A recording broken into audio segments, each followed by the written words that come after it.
Welcome to episode 1 of the Bay Window Project. Right now, I don't have any furniture in my brand new living area. We spent over a year designing this room with marble floors and the standout fireplace with custom corner columns that my hubby made himself.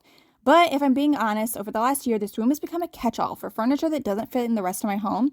And with its really cool tones, nothing ever seems to fit in here properly. So I've decided to custom design furniture for this space. Enter Best Home Furnishings, the furniture creators behind some of my favorite pieces of furniture I've ever owned.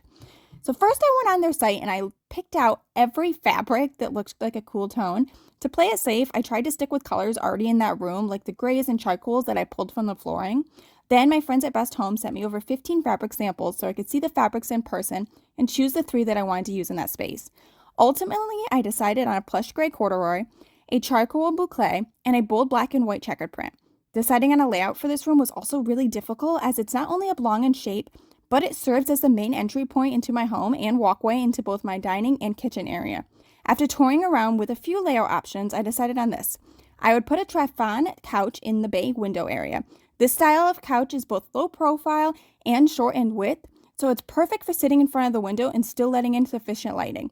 And then 2 Elena swivel chairs on both sides of the couch. These would serve as a multi-purposable chair because they swivel around and allow for me to talk with friends and family in our kitchen and dining rooms as well. And I would do a Lynette bench with that really bold pattern, and that would really anchor down the entire space. I placed the order, and now we just wait to unbox everything.